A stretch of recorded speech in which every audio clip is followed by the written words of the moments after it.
Okay, what you're about to listen to is an older podcast I did but didn't push up at the time.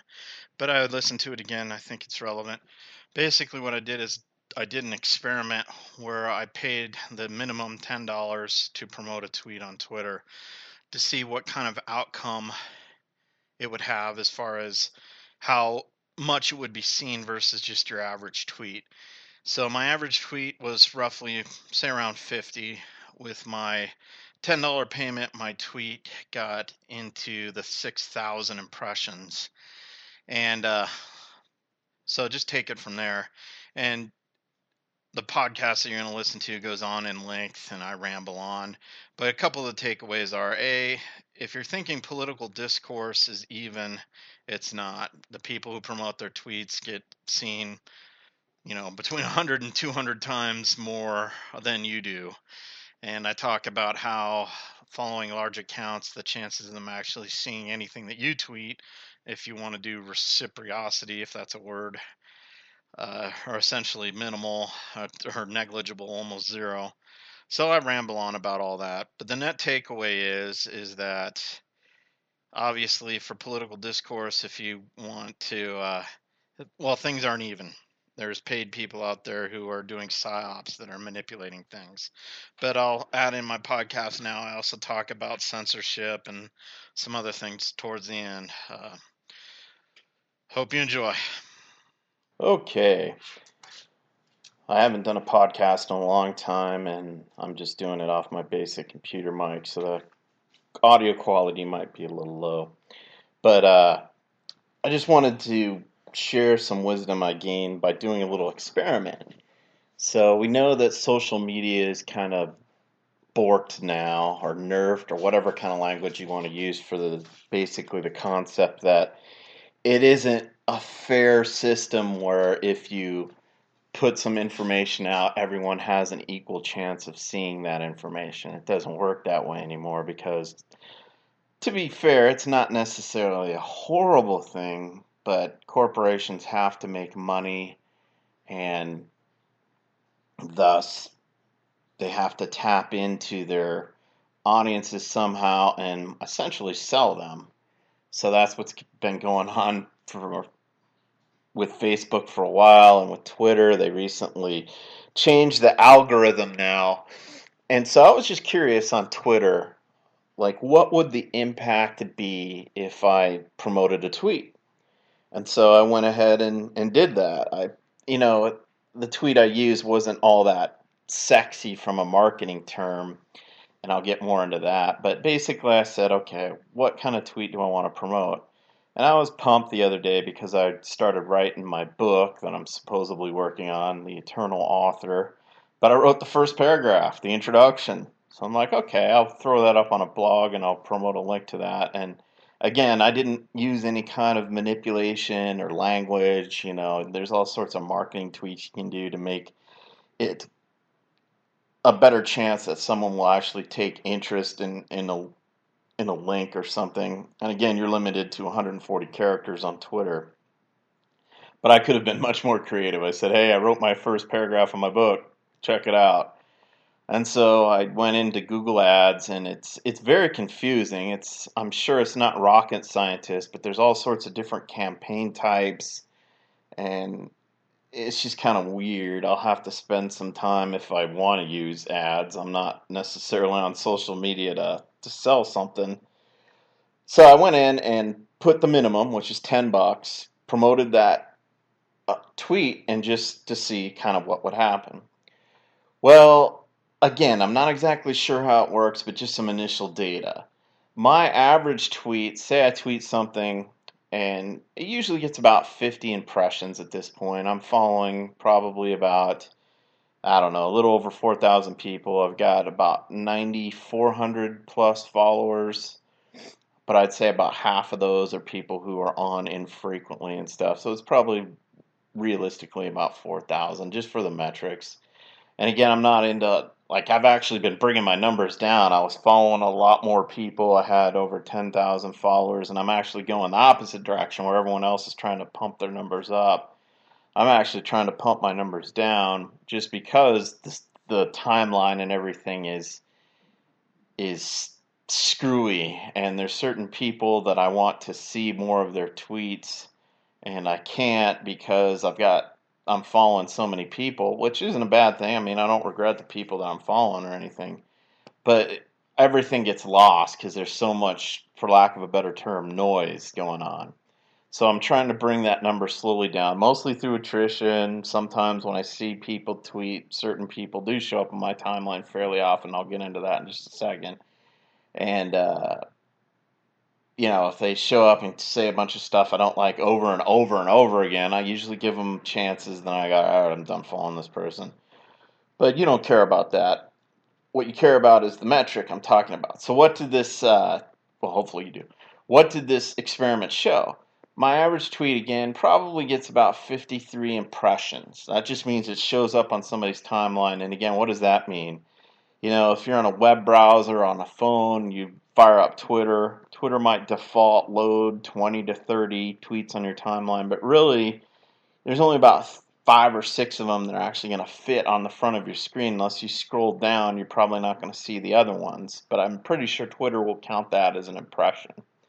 So, say average 50 impressions with really maybe about 10 of those being legit. So every time I tweet something, maybe 10, 15 people will see it. Unless it's a quote good tweet and people pick it up and retweet it, someone finds it interesting. And then sometimes I get up into the 100 impressions and 200 impressions, and I'll get on average on those maybe 1 or 3 clicks if it's a link that I'm, linked to some information that I think is relevant and important to politics. That's kind of my niche, obviously. So, how many impressions did I get on this tweet that I fired out that was promoted? Well, I got over 6,000. So let's just use that number 50 that I usually get versus 6,000. So 50 goes into 6,000 is the same as 5 going into 600, which is 120 times. So by paying a minimal fee, the absolute minimum you can go on Twitter, I think is $10. I got a tweet to be visible potentially 6,000 plus times. So think about that, and think about your timeline on Twitter. If you're an active user, if you're a political information slinger like myself, you're on there quite a bit, and there'll be accounts that you see a lot more than probably you should, and it's probably because they're promoting. But as far as political discourse, if you're entering this arena of Twitter or other social media and you're thinking everything's even, like when you share information, unless you're putting money into the system, chances are potentially, and there's a lot of variables, and I'll talk about some, you're just getting overwritten by somebody who's got a tweet out there that's got 120 times more reach potential than yours do. Now, this isn't a hard and fast number. Again, obviously, if I put a really good tweet out there, basically it's for $10. Again, I don't know how it works. It just gives you this time period where Twitter's out there promoting the tweet, and then it just kind of ends, and that depends on how much money you're spending. So maybe if I bumped it up more, it would have gotten way more impressions. So it's not a scientific study. It's just kind of a pseudo check to get some kind of rough metric on how much money affects tweets or social media for political discourse. And the initial peak is that it affects it massively. So what are some of the variables that kind of counteract that? One, depending on how many people you follow, you know, if you have a smaller following and you're more tightly engaged with that smaller group, that's kind of the direction I'm headed in. It totally depends on how many people are promoting their tweets. So if you follow, say, 200 people and none of them are promoting, then the money into the system will not affect you whatsoever. If you're a bigger account, quote, bigger is not necessarily better, as I'm thinking, because you lose engagement with a core group of people, which I would rather have. I'd rather have, a couple hundred people, I think, that tweet different stuff. You know, so many people on social media just pump the same information over and over again. And I'm kind of getting like that. Initially, I think the sources that I follow, and basically a quick primer on how I do social media. I use RSS. I've got Feedly, which is an RSS reader. I've subscribed. I think at one point I was subscribing up to like something like over 500 military, geopolitical, political stuff.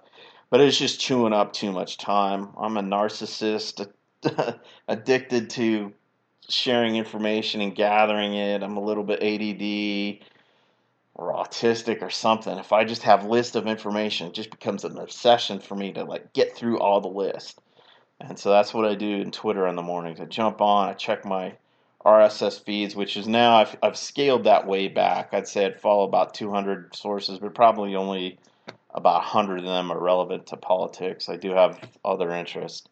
But on Twitter, I mostly just throw out stuff that's relating to politics and military and that type of thing. So again, it totally depends on how many followers you have and how many of them are uh, promoting stuff. So here's kind of a rough strategy that I kind of thought on how to eliminate the potential for people having a greater voice on your timeline than they should be. Well, one, the easiest thing is if you're following accounts that are over a certain amount of followers, or they're following a certain amount, then the chances of them seeing anything just straight off that you tweet is minuscule. You know, I did some metrics a long time ago and I forgot the formula I kind of came up with, but if you were pretty much part-time on Twitter tracking active users, like really engaging in their content, the amount that you could track would be around 300. So then you look at these accounts that have like 13,000 people that they're following, they're not going to see hardly anything that you tweet. So as much as I'm not slamming people who go that route, I went that route. I think there are people that are legitimate political activists that are out there trying to raise awareness of various social and political uh, issues, and I'm not faulting them for having a ton of followers, but realistically, once they get past a certain point, if you're interested, I mean, if you're interested in their content, go ahead and follow them. That absolutely. But the idea that they're realistically going to see anything that you are throwing out there and reciprocate sharing and stuff like that. Well, again, I don't know what the magic number is, but I think once you're going past, 1,000 people up into 2,000 maybe, chances of people really seeing your tweets consistently, unless they make an effort to do it by using lists or knowing who you are and occasionally checking your feed, they're very rarely going to see anything that you put out there. So one strategy, just to uh, make everything equal, like you share information, people share information back, is to not try to be a follower, excuse my language here, whore. Don't go out and get thousands of followers. Don't follow accounts unless they've got really good info that have thousands of followers. And again, there's exceptions. And unless you're going to work at it, or unless they're going to work at seeing your stuff, then it's just not going to happen.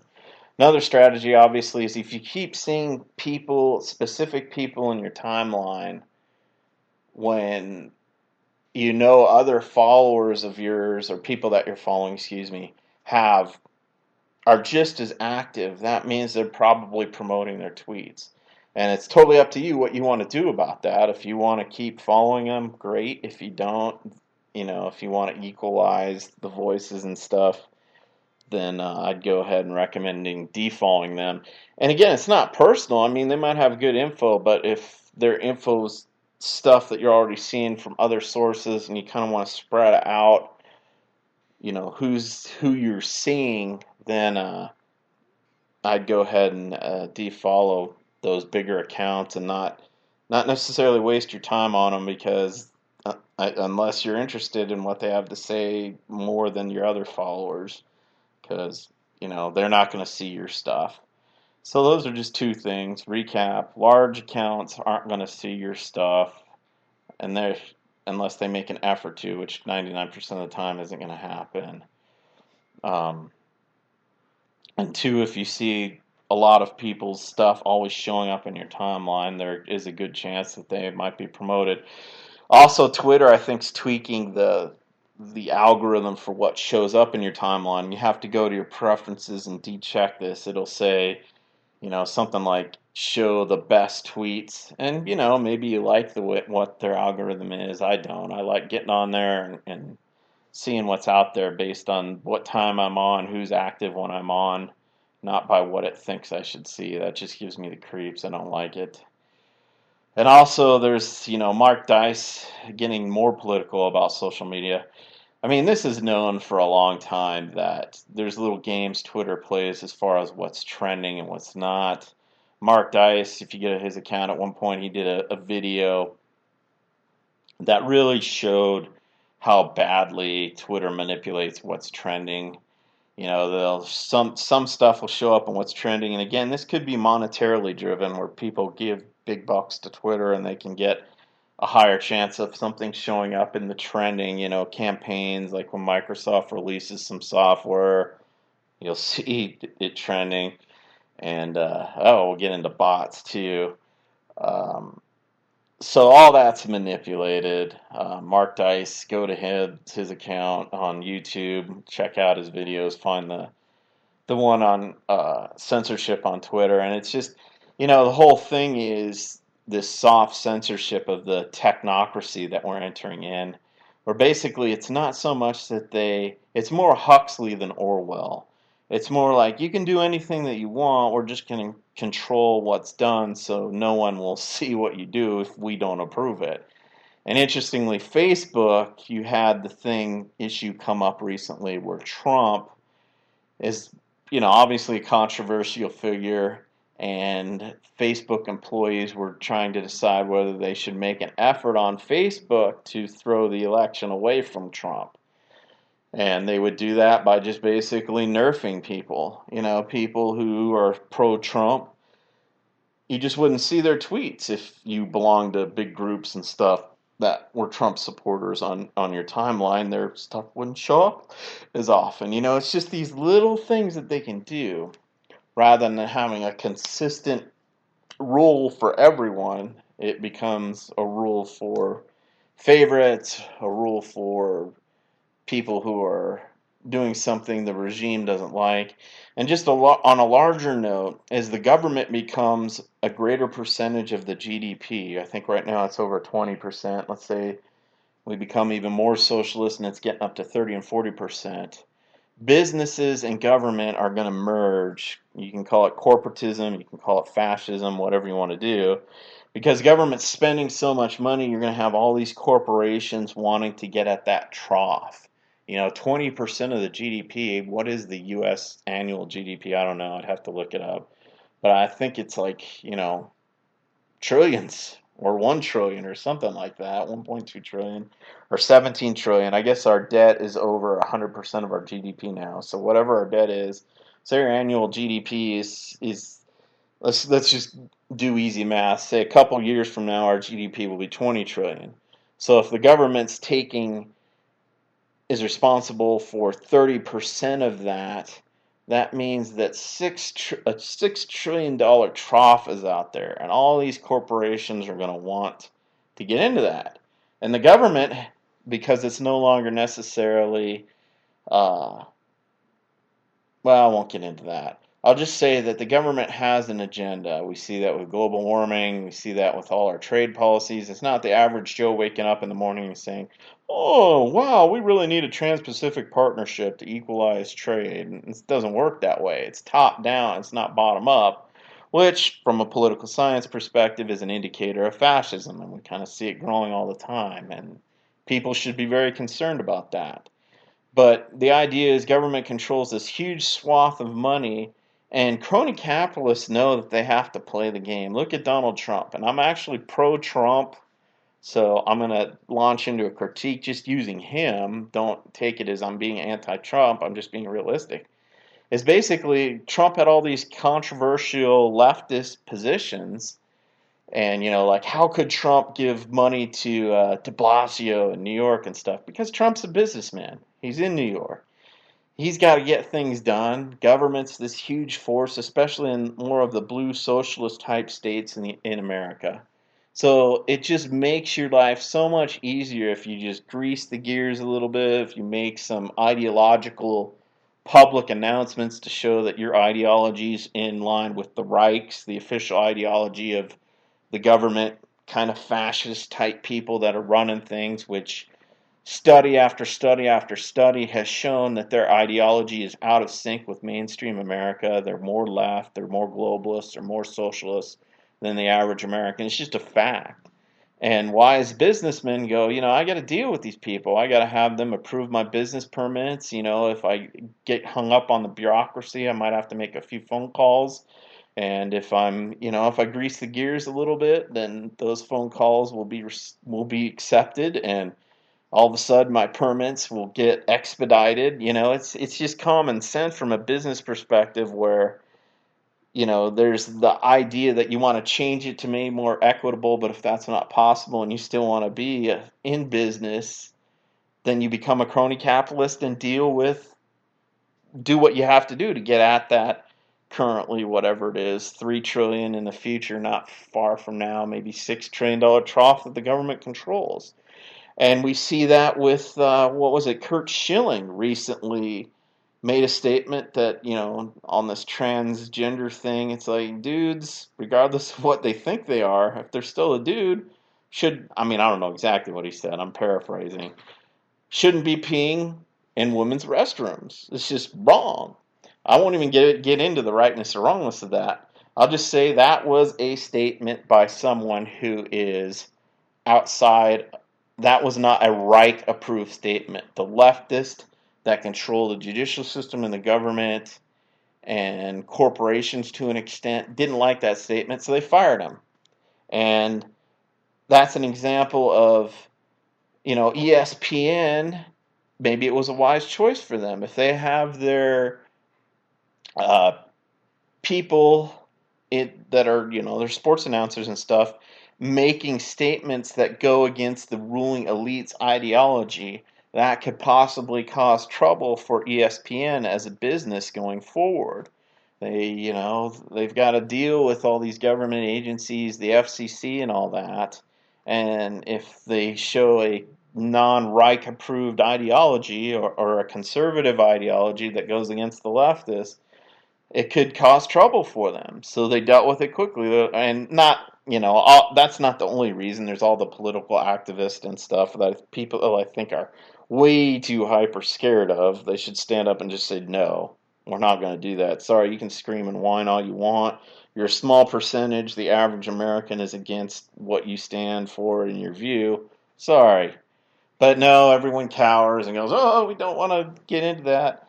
So there's just one recent example. And then we have the Facebook example again where, they could be potentially throwing. I mean, it's becoming obvious both with Twitter. Like there was this one account that was basically advocating murdering Trump. Some little, early 20s little chick. Sorry to use that language, but I'm being generous for what I could use. It's just going off about killing Trump and how horrible he is. And this account, even though it was reported by multiple people, nothing. It was right there. As far as I know, it still hasn't been cut off. Where other people who say something and one Reich ideologist, you know, you may not take offense at me using that term, but that's what I see it, the official ideology that we're not supposed to have, because I would label that as a religion and there's supposed to be separation of church and state, right? Even though that's not in the Constitution. It's the anti-establishment clause, which says that the government is supposed to be neutral to all religions or ideologies or whatever. It's just not going to make an official one, and instead it's totally misinterpreted as separation of church, and again, only the Christian church, separation of church and state, which is not in the Constitution. It's in a letter that Jefferson wrote, but it's not in there. And Jefferson also just the kind of tangent, was involved with Bibles being put out to the public schools. Some leftists have tried to counter that, but they forget that he was involved in the committee, had no problem with Bibles being in public schools. They're very selective on their quotes from Jefferson and others, but we'll leave that for another time. But basically, I've tangented from kind of my experiment on Twitter that shows that money heavily, even minuscule amounts of money, heavily skews how how much potential reach someone's political voice can have in just one social media venue, Twitter. I'm sure it works similar on Facebook, and I'm sure it works similar on other evolving social media platforms. And then we talked about how businesses, because government is becoming such a large part of the GDP, that they have to play towards the ideology of typically what your government officials are, which is more left, more globalist, all one world government, more UN supporting than the average American is. And as government becomes even a bigger banker with crony capitalism and all that, as it controls more of the economy, there'll be even more pressure to do that, which means that there'll even be more pressure by the tech giants and others to control social media, to nerf certain accounts. We've shown, I brought up Mark Dice's video, which is telling what you already knew, but it does a really good job of showing that uh, there's all sorts of manipulations beyond just financially, but ideologically based on what happens on what you see on Twitter or Facebook or whatever. Um, so again, the counters to that, at least for Twitter, would be just to have smaller following of people that you know or interact with regularly, and you're not so much worried about them promoting. You don't really necessarily pay any attention to quote what's trending or not. I think there's even plugins like what's that thing on Twitter? I forget what it's called because I blocked it. I downloaded a plugin for Google or an extension that gets rid of the moments. I think it's called. They're what they think is important in the news. I don't know. I don't care what some person in Twitter headquarters in San Francisco or whatever thinks is important. What I think is important, I'll figure out for myself as best I can from the sources that I have. Um, and speaking, we'll tangent into media control a little bit more. You talk about the alternative media. It's like it gets to the point where, like, I used to follow a blog called Activist Post and a couple other ones out there, and I noticed they're kind of all tweeting the same type of stuff. I started thinking about it. It's like, we're all these blog platforms that are constantly throwing stuff out. Where are they getting all the money to do this? Where are all their authors getting the time to do this? And then I started looking at some of the posts, and some of them are unattributed, kind of what the mainstream media type does. So, just a side note, and I said this before, alternative media is not so alternative anymore. There is a mainstream alternative media now, and I think it's going to be just as controlled. It's already showing signs of being controlled as the mainstream, because one of the best methods of control by the elite or the people in charge or whatever is to own your competition. I think we're seeing that, and I've talked about this before, so I won't get into it, but just a good salient point to bring up right now. So, how else can you minimize it is I would basically give up on certain platforms. Like, I'm pretty much about done with Facebook. I like it in the sense that it's easy to connect with family members. I'm pretty bad with address books and stuff, and our society's more mobile where people move around and stuff, so it's kind of easy to lose track. And plus, there's just family or friends that I might talk to now very infrequently, once a year. But if I hop on Facebook and there are friends of mine there, I can kind of see what's going on with their lives and stuff. So that aspect of Facebook I have no problem with. But the other type of stuff that they're doing, they're nerfing and they're playing with timelines and stuff like that, and the potential for them when they announced the employees were doing in an internal poll, they should do everything they can to stop Trump from winning. I wouldn't approve it if they wanted to stop Hillary. Obviously, I'm totally anti-Hillary, but the idea is, in a free society, the idea is to teach people how to think, not teach them what to think or control what they think about. And there's just certain groups in our society who just don't get it. They're like, oh yeah, you can think and do whatever you want as long as we approve of it. The second you have thoughts or think a different way, then we don't want anything to do with you, and we're going to call you, deviant, and do everything we can to nerf your voice and to shrink it. We won't, officially go, oh, we'll kick you out, although that does happen with Facebook and stuff. They are selectively kicking people out. Again, bringing up that one Twitter account who was attacking Trump. I know people get banned frequently for much less, but it all depends on your ideology now. So, again, there is the protest you can do, or you can quit using their platforms. That was kind of Matt Drudge's point. Is what did he call? He called all these things essentially tech ghettos, and said that people are spending their creative energy there and giving all these tech ghetto masters content for free. And Drudge's point was, go out and make your own thing. Don't give your efforts for free to them. And that's just something to ponder and think about. So anyway, just to wrap up, because I'm rambling, yes, money makes a huge difference in reach of political voice on social media, even small amounts of money. This is something you knew, but there's a quasi metric just to kind of gauge. 120 times more for mine.